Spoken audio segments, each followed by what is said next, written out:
Graphic design has become an important thing in our lives.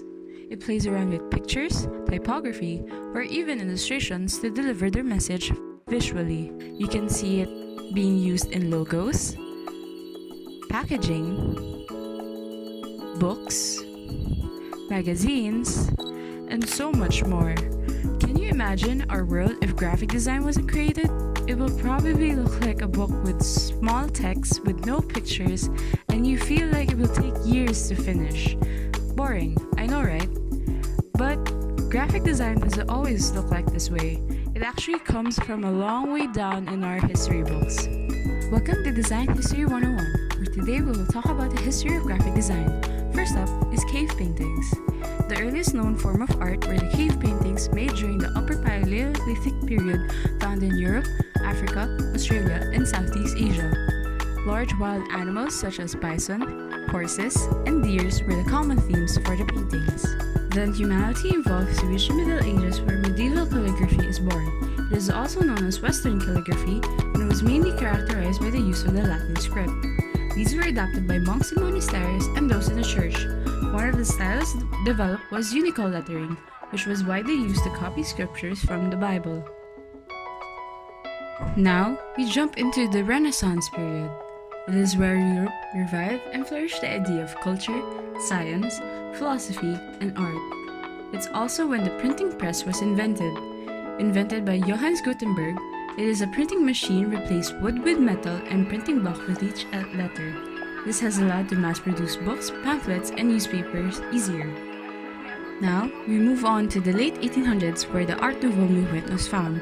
It's an ornamental style of art that thrived in Europe and the United States, and it's also known for its use of a long, curvy, and organic lines found in their architecture, interior, illustration, and even jewelry. As graphic design continues to progress through modernism, it has now found itself in the Bauhaus movement. It was named after an art school in Weimar, Germany, and it is claimed to be the most influential institution for modernist art, where it's famous for its combination of fine arts and functionality. But in 1933, the school was forced to close down by the Nazis. However, the effect of the Bauhaus movement has branched out and gave inspiration to the succeeding movements. As a matter of fact, this style is still being used by many designers up to this day. Now, we move on to the International Typographic style. During the 1950s, the International Typographic style was created, and it gave birth to one of the most used fonts today, the Helvetica. It is also known as the Swiss style, originated from Switzerland. It has three principles: cleanliness, readability, and objectivity. Its style was the use of asymmetric layouts with text alignments and sans serif typefaces. It's also where the use of the grid and placement of design elements gained popularity. Now, we are at the digital revolution movement. In 1984, Apple had released the Macintosh, which revolutionized the whole industry. Apps such as Photoshop, Illustrator, InDesign, Lightroom has now entered the world of design, and it's never been this easier. As one of the greatest designers, Paul Randa, said, "Design, just as art, has multiple definitions.